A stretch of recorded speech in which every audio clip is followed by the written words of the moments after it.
नमस्कार। सफल कृषि सफल किसान समृद्ध कृषि हाम्रो अभियान कृषि किसान विज्ञ संघको सवाल जवाफ अन्तर्गतको फरक टेलिभिजन कार्यक्रम समृद्ध कृषिमा यहाँहरूलाई हार्दिक स्वागत छ। म हुँ असीम सापकोटा।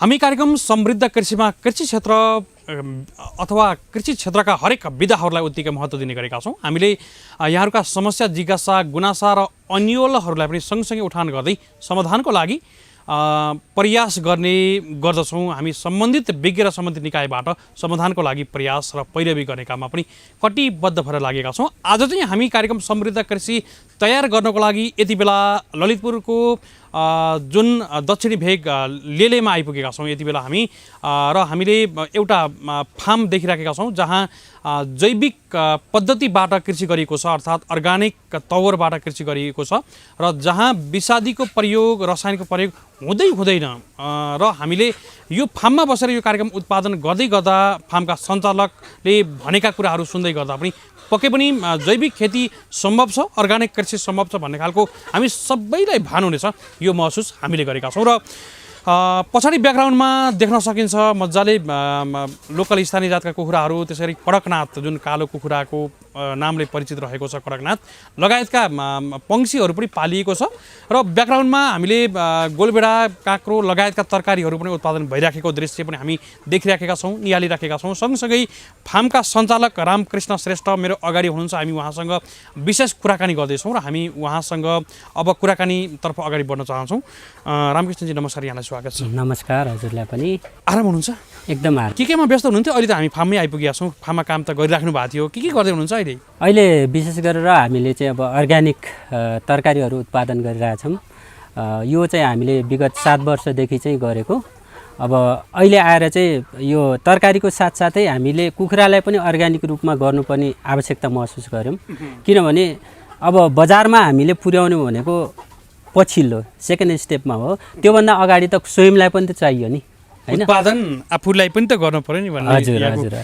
अब अलिकति मैले रामकृष्णजी धेरै कुराहरू छन् तपाईँसँग कुराकानी गर्ने, तपाईँसँग धेरै गन्थनहरू बाँकी छन्।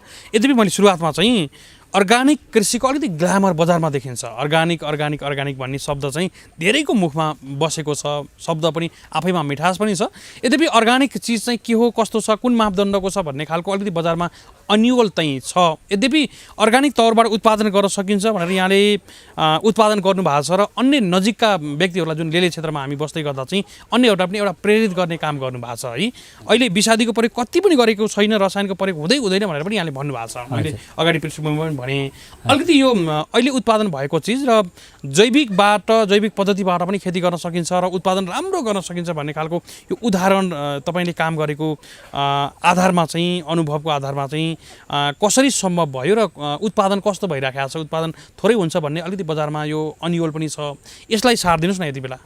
यो कुरा एकदमै सान्दर्भिक कुरा हो र हजुरले गर्नुभएको प्रश्न चाहिँ एकदमै सान्दर्भिक प्रश्न लाग्यो मलाई। किनभने धेरै जसो विज्ञ या अनभिज्ञ हरेक व्यक्तिको एउटै सोचाइ छ कि अर्ग्यानिक भनिसकेपछि इम्पोसिबल, एक हिसाबले चाहिँ सम्भवै छैन भन्ने हाम्रो नेपाली उत्पादन हुँदैन, थोरै हुन्छ, सम्भवै छैन भन्ने खालको एउटा त्यो खालको अन्यल या भ्रम भनौँ, एक किसिमको भ्रमै भन्नुपर्छ त्यसलाई। किनभने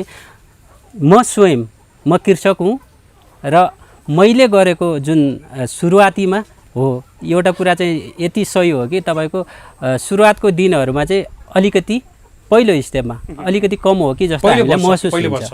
किन महसुस हुन्छ भने अर्ग्यानिक बनाउनको लागि हामीले पहिला त जमिन तयार गर्नु पर्यो, जमिनलाई अर्ग्यानिक बनाउनु पर्यो र जमिन अर्ग्यानिक हुँदै गइसकेपछि यसको उत्पादकत्व यानि कि उसको चाहिँ प्रोडक्टिभिटी चाहिँ बढ्दै जान्छ अर्ग्यानिकमा है।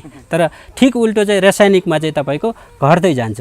जस्तो कि उदाहरणको लागि तपाईँले फर्स्टमा चाहिँ तपाईँले युरिया मल चाहिँ 1 चम्चा एक बोट हाल्नुभयो भने दोस्रो वर्ष तपाईँले 1.5 चाहिँ हाल्नै पर्ने हुन्छ, 1.5 हाल्नै पर्ने हुन्छ। एवं रीतिले त्यो बढ्दै जान्छ र निश्चित बिन्दुमा पुगिसकेपछि तपाईँको त्यो माटोको पिएच भन्ने कुरो चाहिँ बिग्रिन्छ हेर्नुहोस्।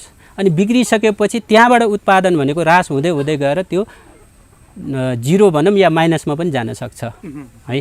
तर अर्ग्यानिकमा ठिक त्यसको विपरीत के छ भने तपाईँले सुरुको वर्षमा चाहिँ अर्ग्यानिक भनेको तपाईँको मोललाई माटोसँग चाहिँ मलिलो बनाउने काम प्रक्रिया सुरु हुन्छ।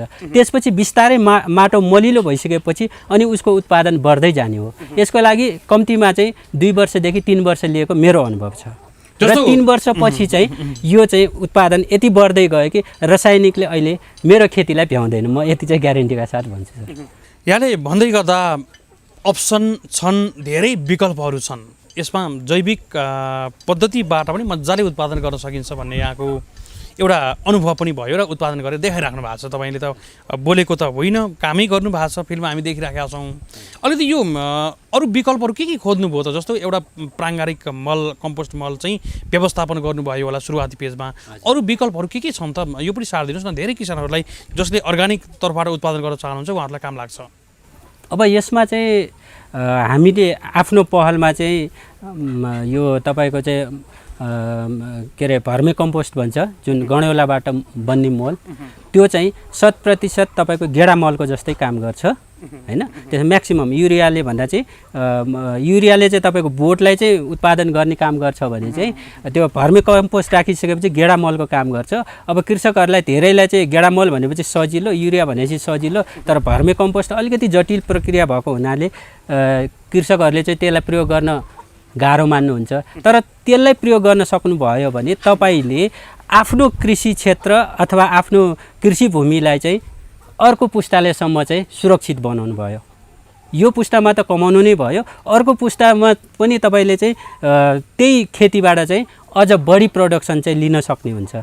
जसको अब ठिक अपोजिट चाहिँ रासायनिकबाट मैले अघि नै भने ह्रास हुँदै जान्छ भने त्यसमा चाहिँ बढ्दै जाने हुनाले हामीले अहिले अर्ग्यानिक गरेको खण्डमा चाहिँ छोरा नातिको पालोमा चाहिँ अझै अर्ग्यानिक गर्नलाई चाहिँ सजिलो हुँदै जाने सम्भावना हुन्छ। हाम्रो बुबा हजुरबुवाले चाहिँ पक्कै पनि रासायनिकको प्रयोग गर्दै गर्नुहुन्थेन। हाम्रो यो बिचको पुस्ताले करिब 3 दशक 4 दशकदेखि बढी प्रयोग भयो र त्यो मात्रा यति बढ्यो कि आज चाहिँ त्यो नहुँदा उत्पादनै हुँदैन भन्ने खालको कुराहरू पनि आइराखेको छ। कतिपय अवस्थामा जायज पनि छ, उत्पादन बढाउनुपर्छ। जनसङ्ख्या वृद्धिको कारण पनि हामीले उत्पादकता वृद्धि गर्ने आधार त खोज्नै पर्छ। यसमा यो रसायन खोजियो होला। यद्यपि हाम्रा अन्य विकल्पहरू पनि थिए। यहाँको भनाइलाई हेर्दा चाहिँ, यहाँको अनुभवलाई हामीले सँगै फिल्डमा निहाल्दा चाहिँ विकल्प पनि छन् र हामीले उत्पादन चाहिँ रसायनले अथवा रसायन प्रयोग गरेर उत्पादन गरे भन्दा उत्पादन चाहिँ हामी राम्रो गर्न सकिन्छ भन्ने खालको एउटा निष्कर्ष त तपाईँले काम गर्दा नै भेटिया छ है? यो चाहिँ हजुर निश्चित नै हो, एकदम निश्चित कुरा हो। र यसबाट चाहिँ अब हामीलाई गर्न सजिलो पनि हुन्छ भन्ने कुरा पनि यो निष्कर्ष हो। सबै बालीहरूको लागि हुने रहेछ। जस्तो पछाडि हामीले धान पनि देख्छौँ, ब्याकग्राउन्डमा धान, जस्तो धानको लागि चाहिँ यो रासायनिक मलको यति धेरै चर्चा आउँछ, हरेक वर्ष सर्टेज हुने लगायतका विभिन्न कुराहरू पनि आउँछन्। तर रासायनिक मल नहुँदा पनि उत्पादन गर्न सकिने रहेछ भनेर यहाँले धानमा पनि प्रयोग गर्नुभएको छैन? धानमा पनि प्रयोग गरेको छु मैले। अहिले मेरो यो पछाडि देखिराख्नु भएको छ हैन, धानमा चाहिँ रसायन प्रयोग गर्नु भएको छ कि छैन? रसायन प्रयोग नगरिकन मैले उत्पादन गरेको छु हैन। रसायनिक प्रयोग गर्दाखेरि अब मान्छेहरूको त्यो एउटा आकर्षण मात्रै मैले अघि नै भने हैन। तर त्यसको ठिक विपरीत चाहिँ हामीले चाहिँ अब अर्ग्यानिक रूपमा गर्दै जान सक्यो भने हैन, अब धान खेती पनि त राम्रो हुँदै जाने कुरो हो नि। अनि त्यसलाई चाहिँ हामीले रासायनिक रूपमा किन गर्ने त? जस्तो रामकृष्णजी, यो क्षेत्र, यो एरिया हामीले ठुलो एरिया छ, लेले क्षेत्रमा धेरै किसानहरू हुनुहुन्छ। यद्यपि अन्यहरूको जसले रसायन प्रयोग गर्नुहुन्छ उहाँहरूकोसँग उत्पादनको कम्पेयर गर्दा धानमा चाहिँ कस्तो पाउनु भएको छ? धानमा त धेरै राम्रो हुन्छ नि सर। अब जस्तै कि हामीले रसायन प्रयोग गर्ने भनेको बढी मात्रामा हामीले युरिया मल प्रयोग गर्छौँ। तर हामीले अर्ग्यानिक भनिसकेपछि यहाँ प्राङ्गानिक मल भनेको चाहिँ यस्तो मल हो जसमा चाहिँ 12 तत्त्व अटोमेटिक एड हुन्छ। किनभने हामीले कम्पोस्ट बनाउँदाखेरि त्यो खालको बनाउँछौँ कि त्यसमा चाहिँ 12 तत्त्व उपलब्ध होस्। यसर्थ यसमा चाहिँ हामीले 12 तत्त्व उपलब्ध हुने कम्पोस्ट मल हालेर उत्पादन गरिसकेपछि त्यसको उत्पादकता बढ्ने त स्वाभाविकै भयो नि। यस रासायनिक पदार्थ प्रयोग गरेको र तपाईँको उत्पादनले तपाईँको खेतको उत्पादनले उस्तो देखिया छ उत्पादनको दायरा चाहिँ है मात्रा चाहिँ? हजुर अझै मैले राम्रो हुँदै गएको पाएको छु पहिलाको अझै सुधार तुलनामा। हुँदैछ है? हजुर हजुर। अब तपाईँले यो क्षेत्रमा हुन त स्थानीय नै हुनुहुन्छ, तपाईँको यो अहिले हामी बसिराखेको जग्गा तपाईँको आफ्नै हो, यद्यपि अब अझै बढी वरिपरिको जग्गा पायो भने अझै थप्छु, लिजमा पनि थपेर लिन्छु पनि भन्नुभएको छ। तपाईँको आफ्नो जग्गा चाहिँ कति यहाँ? यहाँ मेरो 4 रोपनी छ। 4 रोपनी छ। 4 रोपनीमा अहिले लगभग सबै चिज हामी देख्न सक्छौँ, तरकारी लगायतका उत्पादन भइराखेका छन्। यता पछाडि ब्याकग्राउन्डमा हामीले कुखुरा देखिराखेका छौँ। कुखुरा पनि यो स्थानीय जात र यो कडकनाथ पनि पाल्नु भएको रहेछ है? हजुर हजुर। अलिकति विशेषता बताउनुहोस् न, अहिले यो तरकारी बालीहरू सँगसँगै यो पनि गर्नुभएको छ, अरू केही योजना अरू थप्ने फार्मलाई अझै व्यवस्थित बनाउने योजना पनि छ कि यो पनि छाडिदिनुहोस् न? यो अब निश्चित नै हो, किनभने यो मेरो अहिले सुरुवात हो। यो पहिलो स्टेपमा चाहिँ मैले कुखुरा राख्दैछु। मैले अघि नै भने कि हामीलाई तरकारी मात्रै अर्ग्यानिक होइन, मासु पनि अर्ग्यानिक नै उपलब्ध होस् न कमसेकम, र आफूले सकेसम्म बजारमा अर्ग्यानिक चिजको चाहिँ अझै खपत बढाउँदै जाऊँ र प्रोडक्सन बढाउँदै जाउँ भन्ने मेरो उद्देश्य हो। अनि त्यस अनुरूप चाहिँ मैले अब गरिराखेको कुरामा चाहिँ अब यो कुखुरा चाहिँ अहिले सुरुमा भए तापनि यसबाट चाहिँ मैले अब प्रफिट धेरै पाउने चाहिँ क्याल्कुलेसन छ मेरो हैन। र अर्को कुरा मैले प्रफिट कमाउनुको साथसाथै पहिलो कुरा मैले आफ्नो स्वास्थ्यलाई एकदम तन्दुरुस्त बनाउन सक्छु यो खेतीबाट। यानि कि म कृषक भएको नाताले अन्यभन्दा चाहिँ म स्वस्थ हुन सक्छु भन्ने मलाई दृढ विश्वास छ। तपाईँ हामी सबै किसानका छोराछोरी नै हौँ र अहिले पनि किसान नै छौँ, यद्यपि अझै व्यावसायिक रूपमा अझै बढी उत्पादन गर्ने हिसाबले तपाईँ लागिराख्नु भएको छ। अहिले चाहिँ बिचमा विदेश पनि जानुभयो है, 2-4 वर्ष बाहिर पनि थिएँ भन्नुभएको थियो यहाँले? हजुर सर, यो अब आफ्नो आफ्नो एउटा बाध्यता हुन्छ है। अब मैले चाहिँ अब यो साना किसान अन्तर्गत आफ्नो व्यक्तिगत लगानीमा कृषि व्यवसाय प्लस कृषि व्यावसायिक रूपमा एउटा कृषिसँग चाहिँ सम्बन्धित भएर चाहिँ बजार व्यवस्थापन गर्ने क्रममा मैले पनि के अरे अब यो व्यापार पनि गरेको छु। तर पनि मैले विभिन्न काम गर्दाखेरि पनि आफ्नो आर्थिक अवस्थालाई चाहिँ मैले त्यतिखेरको आवश्यकता पुरा गर्न नसकेको कारणले गर्दाखेरि म विदेश जानु पर्यो। यदि यो कुरा चाहिँ मतलब मैले व्यक्तिगत लगानी भए पनि त्यसमा टेवा सपोर्ट भनेको चाहिँ हाम्रो सरकारी निकायहरूबाट भइदिएको भएदेखि, मलाई चाहिएको जति ऋण दिएको भएदेखि सायद मैले ठुलो स्केलमा चाहिँ त्यो खेतीहरू गर्थेँ होला र म विदेश जानुपर्ने आवश्यकता हुने थिएन होला। तर मलाई बाध्य बनाइएको कारणले म 2 वर्षको लागि चाहिँ म कुवेत पुगेँ, त्यस्तै 2 वर्ष म साउदी पुगेँ, 4 वर्ष बस्नुभयो।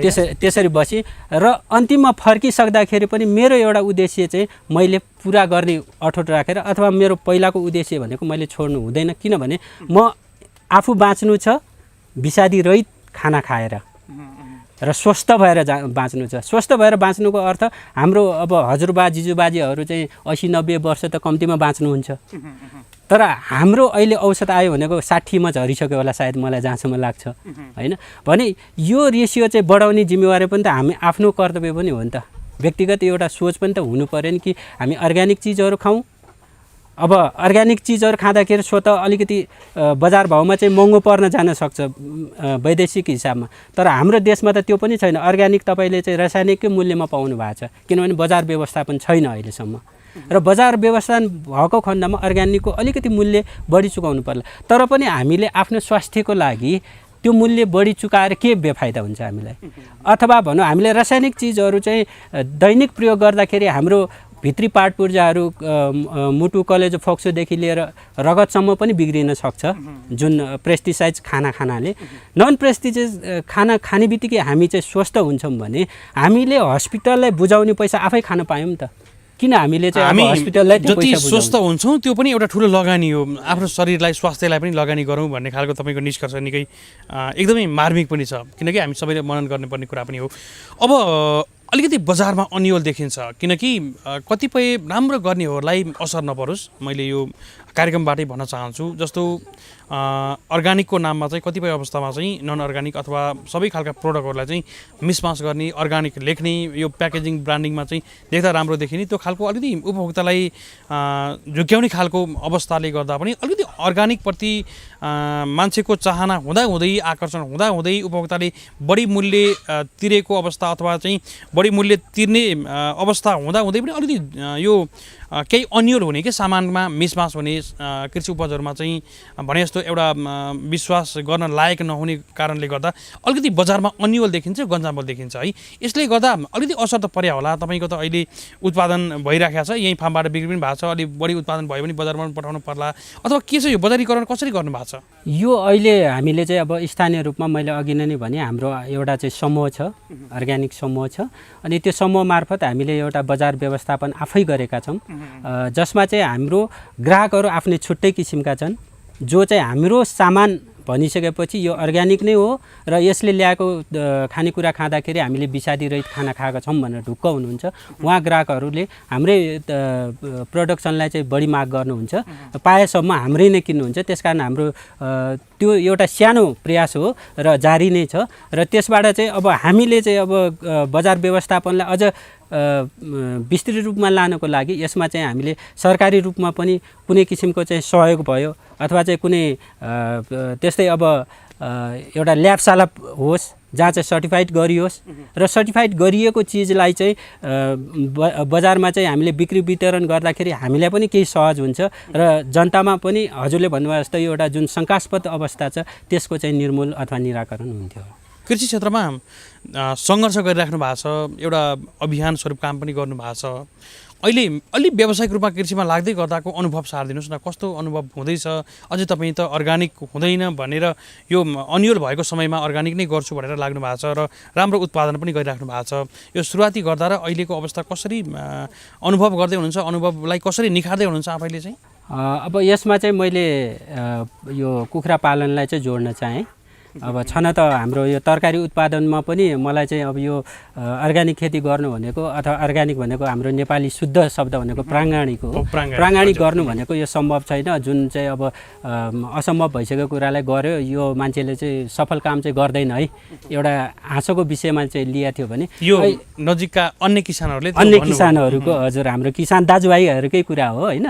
र हाम्रो अब नेपाली माहौलले त्यही हुन्छ कि अब जुन कुरामा चाहिँ एकजना लाग्यो अरू पनि त्यसैमा होमा हो लाग्ने, त्यो सही तथ्य के हो भनेर छुट्याउने उहाँहरूको आफ्नो क्षमता नभएको पनि हुनसक्छ, जसलाई मैले प्रमाणित गरेर देखाएको छु। उहाँहरूले पनि अहिले चाहिँ यो प्राङ्गाणिक क्षेत्रमा चाहिँ आकर्षित हुनुभएको छ र आफूले पनि अनुसरण गर्दै हुनुहुन्छ। अब त्यसको लागि त मैले अब उहाँहरूलाई पनि धन्यवाद दिनुपर्ने हुन्छ, जुन अब बुझ्ने कमसेकम प्रयास गर्नुभयो। र त्यस्तै गरेर अब यो मैले कुखुरालाई चाहिँ अहिले लोकल रूपमा जात मात्रै लोकल नभएर अर्ग्यानिक रूपमा यसलाई खाना खुवाएर अनि अर्ग्यानिक खानाहरू खुवाएर अर्ग्यानिक रूपमा उत्पादन गर्दाखेरि त्यसको फाइदा चाहिँ के हुन्छ भने हामीले कुखुरालाई लोकल रूपमा उत्पादन गर्नु भनेको चाहिँ एउटा शुद्ध मकै र धान मात्रै दिएर त्यसलाई चाहिँ उत्पादन गर्ने भनिन्छ, जसमा चाहिँ अब त्यो शुद्ध अर्ग्यानिक हुन सक्दैन। शुद्ध अर्ग्यानिकको लागि हामीले चाहिँ उसलाई चाहिने 12 तत्त्व जुन हाम्रो शरीरलाई पनि चाहिन्छ भने बोट बिरुवाको साथसाथै पशुपन्छी जसलाई पनि त्यो आवश्यकता तत्त्व नभइकन चाहिँ त्यसको शारीरिक वृद्धि अब उसको चाहिँ तौल कुनै पनि वृद्धि हुन सम्भव छैन। त्यसकारण सम्पूर्ण कुराको तत्त्व मिलाएर उत्पादन गर्नको लागि हामीले अर्ग्यानिक खाना नै बनाएर खुवाउनु पर्ने हुन्छ, जसको लागि मैले स्वयं आफै चाहिँ दाना प्रोडक्सन गर्छु, आफ्नै लागि मात्रै है, आफ्नै लागि मात्रै अर्ग्यानिक। अनि त्यही खाना खुवाएको कारणले गर्दाखेरि उनीहरू अर्ग्यानिक हुन्छ, नभएदेखि हामीले बजारको दाना खुवाउने अनि मेरो चाहिँ यो लोकल जातको यो कडकनाथ भनेर त्यसमा शुद्धता हुन्छ जस्तो मलाई लाग्दैन सर। यो यथार्थ पनि छ र यहाँले प्रयास गरिराख्नु भएको छ र इमान्दारीपूर्वक काम गर्नुभएको छ। सबैभन्दा ठुलो कुरा इमान्दारी नै हो र कतिपय अवस्थामा इमान्दारीपन गुम्दा धेरै व्यक्तिहरूले झुक्याएर चाहिँ बजारमा अन्यल गराइदिने कारणले गर्दा पनि समस्याहरू आउँछन्। यद्यपि हाम्रो प्रयास रहने इमान्दारीपूर्वक काम गर्ने भने यो अन्यल त हट्दै पनि जान्छ। यहाँको अनुभवले पनि पक्कै पनि त्यो भन्छ होला। आम किसान वर्गलाई के भन्न चाहनुहुन्छ? यस्ता किसान जसले एउटा ब्रान्डमा अर्को काम गरिराख्नु भएको छ, यस्ता व्यक्तिहरूलाई के भन्नुहुन्छ तपाईँले? यस्ता व्यक्तिलाई म अब एक किसिमको उपनाम दिन चाहन्छु। यिनीहरू चाहिँ नक्कली किसान हुन्, जुन सक्कली किसानले गर्ने काम गरिराख्नु भएको छैन। यानि कि अब त्यो एउटा बिचौलिया प्रथा छ हाम्रो नेपालमा। सायद अब ती बिचौलिया काम गर्ने मान्छेहरूको उद्देश्य नै के हुन्छ भने कसरी हुन्छ पैसा धेरै कमाउँ।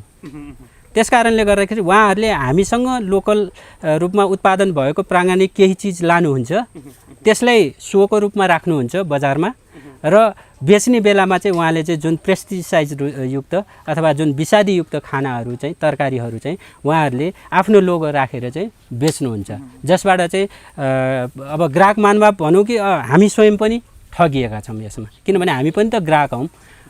सम्पूर्ण मान्छे अहिले हाम्रो भनौँ न, अब यो कृषि कार्यक्रम हामीलाई खासै आवश्यक छैन, यसको आवश्यकता के छ र भन्ने मान्छेहरू पनि स्वयं कृषक पनि हुन्। उहाँहरूले यो कुराहरू भुलिराख्नु भएको हुन्छ। तर कृषकहरूले जुन कुरा उत्पादन गर्नुहुन्छ त्यसैमा तपाईँ निर्भर हुनुहुन्छ भने पक्कै पनि त्यो कुरा शुद्ध होस् र विशुद्ध रूपमा चाहिँ हामीले सेवन गर्दाखेरि त्यसबाट कुनै हानिकारक तत्त्वहरू हाम्रो शरीरभित्र प्रवेश नगरोस् भन्नको लागि हजुरहरू सबैले यसमा ध्यान दिनुपर्ने आवश्यक छ।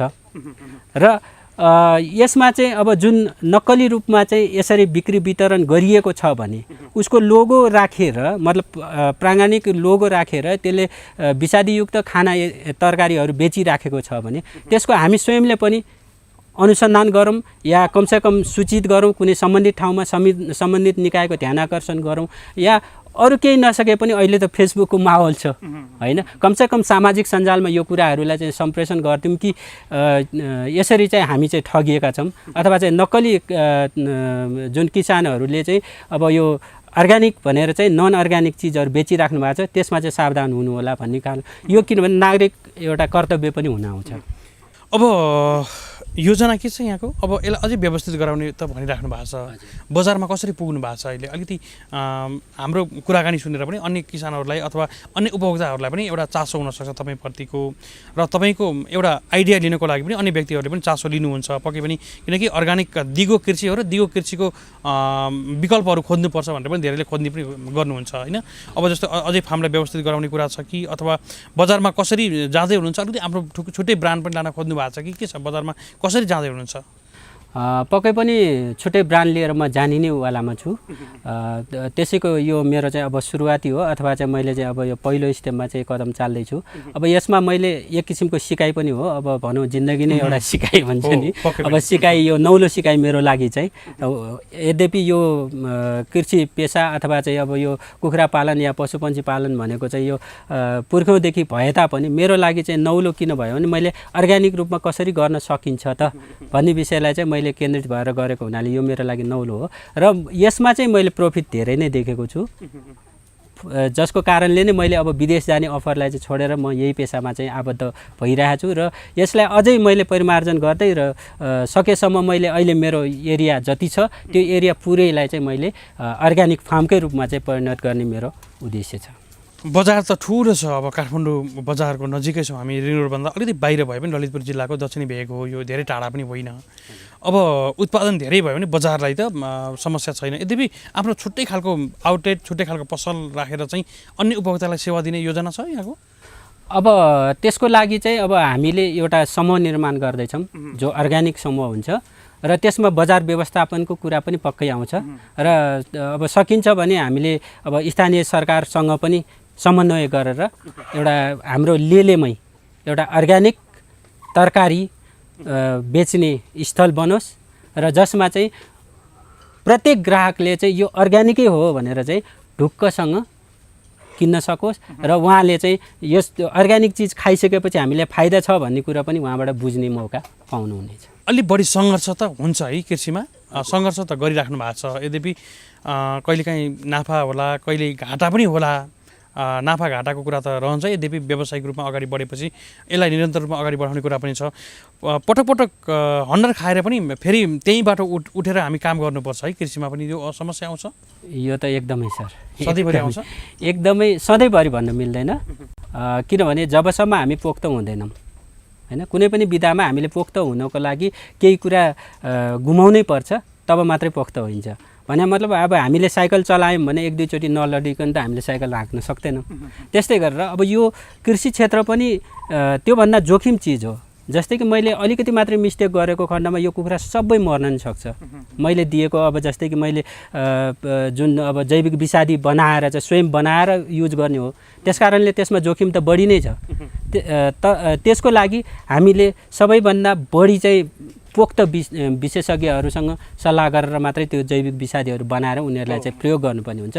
त्यो क्रममा मैले कयौँ दुर्घटना पनि भएको छ हैन, तर अब सामान्य भयो किनभने थोरै मात्रामा मर्यो। अनि त्यसपछि चाहिँ मैले अन्य बाँकीलाई चाहिँ सकुशल मैले चाहिँ बचाउन सकेँ। यो भन्नुको अर्थ के हो भने म अहिले त्यसमा पोख्त हुँदैछु। अनुभवले नै निखार्ने रहेछ है काममा, है निखारिनु भएको छ अहिले। एकदम सर। अब आइडिया पनि धेरै भयो। हजुर। अब यसरी जानुपर्ने रहेछ अथवा यसरी चाहिँ असफल भइँदो रहेछ भन्ने कुरा सिकिसके पछाडि अर्को ट्र्याक अथवा अर्को सिद्धान्तलाई पक्रिने कुरा त भइ नै हाल्छ। अहिले अब हामीले पछाडि व्याकरणमा अगाडि चाहिँ उता काँक्रो देखिराखेका छौँ। अलि उता हामी आउने बेलातिर चाहिँ हामीले गोलभेडा मजाले फलिराखेका थियो। अरू के उत्पादन गर्नुभएको छ अहिले त्यहाँभित्र? हामीले अब क्याप्सिकम भयो जुन भेडा खुर्सानी, अनि त्यसपछि यो अकबरे खुर्सानी छ, अनि त्यस्तै लगायत चाहिँ अब सागसब्जीहरू छ, अनि थोरै हामीले आफ्नै युजको लागि चाहिँ मकै पनि उत्पादन गरेका छौँ है, थोरै त्यो चाहिँ। अनि त्यो लगायत हामीले अब सिमी, फर्सी, अनि त्यस्तै घिरौलाहरू, तिते करेला यस्तो जोस हामीलाई दैनिक रूपमा उपभोग गर्न चाहिने तरकारी जति मैले अर्ग्यानिक रूपमा स्वयं आफैले चाहिँ उत्पादन गरिरहेको छु। अब अलिकति सरकारी तर्फको जस्तो स्थानीय सरकार यहाँको वडा नजिकै छ, पक्कै पनि अन्य कृषि कार्यालयहरू छन्। अब 3वटा सरकार कृषि क्षेत्रको लागि आफ्ना कार्यक्रम अगाडि बढाएका पनि छन्। यो कर्जा होस् या बिमा होस्, कृषि कर्जा अथवा कृषि बिमा होस्, यो सरकारी क्षेत्रको अनुदान अथवा यस्ता कार्यक्रमहरूमा सरिक हुनु भएको छ कि छैन, अथवा कतिबाट सपोर्ट पाउनु भएको छ कि छैन? नडाँटी भन्नुहोस् न आजसम्म तपाईँले। यो कुरा एकदमै सान्दर्भिक कुरा हो र वास्तवमै भन्ने हो भने यो कुरा चाहिँ मान्छेहरूले थाहा पाएर पनि थाहा नपाएको जस्तो पनि गरिरहेछन् यो कुरालाई। तर वास्तवमै भन्ने हो भने यो कुरामा पनि हजुरले अघि नै भन्नुभएको जस्तो नक्कली किसानहरूले जसरी बजारमा चाहिँ नक्कली सामानलाई चाहिँ सक्कली भनेर बेचिरहेछन्, त्यस्तै गरेर अनुदानको क्रममा चाहिँ हामी कृषकहरू भनेको त दिनरात हामी खेतमै हुन्छौँ, बारीमै हुन्छौँ अथवा काम गर्ने क्षेत्रमा हुन्छौँ। त्यहाँबाट हामीले भात खानलाई टाइम निकाल्न गाह्रो हुन्छ भने हामी गाविस कहाँ छ अनि वडाध्यक्ष के गर्दैछ अथवा चाहिँ कस्तो प्रोग्राम आउँदैछ त्यो हामीले हेर्न फुर्सद छँदै छैन, पक्कै पनि छैन। र जब हामी फुर्सद भएर अब फुर्सदको समयमा गएर हेरौँ न त भन्दाखेरि त्यो नक्कली किसानहरूले चाहिँ लगिसकेको हुन्छ, कार्यक्रम सकिसकेको हुन्छ है। अनि त्यस कारणले गर्दाखेरि अब हामी किसानले चाहिँ नपाउने, विशेष गरेर मैले यो जति पनि लगानी गरेको छु अहिले यो मेरो स्वयंको कमाइ हो। कसैले यसमा 1 रुपियाँ पनि मलाई अनुदानको रूपमा दिएको छैन र मैले माग्न जाँदाखेरि पनि यसको त अहिले बेलै भएको छैन भन्ने, अनि फेरि अर्कोचोटि जाँदा बेला सकियो भने यो कस्तो खालको अन्यल अवस्था छ मलाई थाहा छैन। हामी जब एकदम सही किसान हो, सच्चा किसान हो र हामीले उत्पादन गरिराखेको आएर हेर्न सक्नुहुन्छ भने हाम्रो लागि केही कुरा त सोच्नुपर्ने हो। या स्थानीय सरकार होस्, केन्द्रीय सरकार होस्, कुनै पनि सरकार होस्, सरकार भनेको जनताको सेवा गर्छु भनेर हामी जनतासँग ट्याक्स लिएको हुन्छ नि त। अनि त्यो ट्याक्सको सदुपयोग हामीले गर्न दिने कि नदिने, ट्याक्स मात्रै उठाउने कि हामीलाई चाहिँ अब के अरे अब किसान जेसुकै होस् यिनीहरूले ट्याक्स तिरे पुगिहाल्यो भन्ने खालको नहोस्। भनेपछि तपाईँले प्रयास नै नगर्नु भएको चाहिँ होइन सरकारी विभिन्न कार्यक्रमहरूमा, यद्यपि भने जस्तो भएन, उहाँहरूले पोजिटिभ लिनु भएन अथवा अन्यहरूलाई बाँडिसकेका कार्यक्रम सकिसक्या हुने यो सूचनाको कारणले पनि ग्यापिङ देखियो है तपाईँमा, अथवा तपाईँले प्रयास गर्दा गर्दै पनि किन चाहिँ पाउनु भएन? पाउनेले त पाउनु पर्यो भन्ने कुरा त हाम्रो पनि रहन्छ, हाम्रो पनि आग्रह रहन्छ, सम्बन्धित निकायलाई हामी कार्यक्रमबाट पनि भन्न चाहन्छौँ। अब यो विशेष त अब यो सूचनाको कमी नै हो। म यसलाई चाहिँ अब व्यक्तिगत रूपमा अथवा चाहिँ अब कुनै संस्थालाई आक्षेप लगाउन चाहन्न। ग्यापिङ भयो, यो ग्यापिङ भयो। यो किनभने सही सूचना चाहिँ प्रवाह गर्ने कुनै एउटा माध्यम नभएर पनि होला सायद है, जसको लागि अहिले हजुरहरूले जुन यो अहिले मलाई चाहिँ यो बोल्ने मौका दिनुभयो अथवा चाहिँ यो कुरालाई चाहिँ दर्शकमा चाहिँ तपाईँले चाहिँ तमाम दर्शक बिच चाहिँ पुर्याउने जुन जमर्को गर्नुभयो यो नै एउटा सायद सही समाधान होला।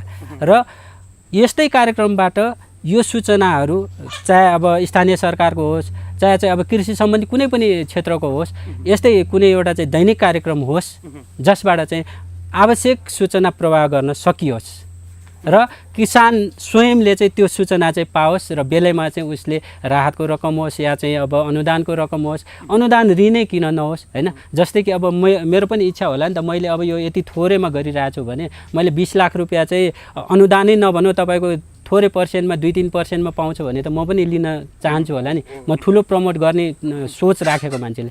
तर हामी जस्तो ओरिजिनल किसानले त्यो ठाउँमा पुग्यौँ भने हामीले त्यो कुनै पनि कार्यक्रम भएको कहिले पनि पाउँदैनौँ, कार्यक्रमै छैन भनिदिन्छ। अनि लोनको लागि चाहिँ प्रोसेस गर्नु भएको छ? जस्तो अहिले लोन त कृषि कर्जामा चाहिँ जुन सहुलियतपूर्ण कर्जा, थोरै ब्याजमा चाहिँ कर्जा, यो जुन कृषि कर्जा राज्यले ठुलो लगानी गरेको छ यसको लागि पनि, यसमा चाहिँ सरिक हुनु भएको छ, प्रयास गर्नु भएको छ कर्जाको लागि? मैले यसमा चाहिँ अब प्रयास भन्नाले अब सम्बन्धित कार्यालयमा गएर चाहिँ गरेको छैन, तर मैले खास चाहिँ अब यो यसको लागि चाहिँ प्रयास भन्नाले अब लोन पाउने प्रोसेसमा गएको थिएँ। यसको लागि दर्ता गर्नुपर्छ। अनि दर्ता प्रक्रियामा जाँदाखेरि तपाईँको अहिले हाम्रो स्थानीय सरकार अथवा वडा कार्यालयमा 7,000 रुपियाँको रकम लाग्छ भने घरेलुमा गइसकेपछि 12,000 रुपियाँ लाग्छ। जुन लगानी भनेको चाहिँ हामीले एउटा कुखुरा 20-22 हजारको राखेर उत्पादन गर्ने कृषकले तपाईँको 12-13 हजार 20 हजारसम्म चाहिँ तपाईँको ट्याक्स नै तिर्नुपर्छ पहिल्यै भने के साना किसानको लागि यो सहज होला त? सम्भव होला हैन? तपाईँको दर्ता प्रक्रिया नै यति जटिल बनाइएछ कि साना किसानले त दर्तासम्म गराउन नसक्ने यस्तो अवस्था छ हाम्रो नेपालको अवस्था। त्यसकारण मैले त्यति आश त गरेको छैन हैन, तर पनि अब मैले अलिकति ठुलो गर्न सकेको खण्डमा देखेर देलान् कि भन्ने आशा चाहिँ दिन्छु। हुन्छ, निकै महत्त्वपूर्ण विषय, आफ्नो अनुभव जस्ताको तस्तै सार दिनुभयो। अझै परिमार्जित भएर जाँदै हुनुहुन्छ, पक्कै पनि हामी शुभकामना पनि दिन चाहन्छौँ। तपाईँलाई हाम्रो कुराकानीमा जोड दिनुभयो र यो ठाउँमा हामी मजाले बसेर कुराकानी पनि गऱ्यौँ। आफ्नो कुरा जस्ताको तस्तै सार दिनुभयो, हामी आभारी छौँ। यहाँलाई कृतज्ञ ज्ञापन गर्दै बिदा गर्न चाहन्छौँ। नमस्कार। हजुरलाई पनि धेरै धेरै धन्यवाद। र यो प्रभु टिभी युनिट लगायत अब विशेष गरेर हाम्रो असीम सरले चाहिँ अब सम्झेर यहाँसम्म आइदिनु भयो र मेरो किसानको अथवा मेरो आफ्नो बोली चाहिँ यो किसानको बोली भन्न चाहन्छु म, र किसानको पिर मर्कालाई सम्बन्धित ठाउँसम्म पुर्याइदिने जमर्को गरिदिनु भयो, यसको लागि धेरै धेरै धन्यवाद। हुन्छ, अहिले बिदा गर्छौँ। हजुर, हामी कार्यक्रम समृद्ध कृषि यति बेला लेले ललितपुरमा रहेका छौँ र हामी आज रामकृष्ण श्रेष्ठ जसले अर्ग्यानिक खेती गर्दै हुनुहुन्छ, हामी उहाँकै फार्ममा बसेर यो कार्यक्रम तयार गऱ्यौँ। हामी उहाँसँग विशेष वार्तालाप पनि गऱ्यौँ। आजको श्रृङ्खलाको समय सकिने सकेको छ। क्यामेरामा विपिनजी, त्यसै गरी नवीनजीलाई पनि विशेष धन्यवाद भन्दै असीम सापकोटा पनि यहाँहरूको माझबाट बिदा हुने अनुमति माग्छु। तपाईँ भने हेर्दै गर्नुहोला प्रभु टिभी HD। नमस्कार।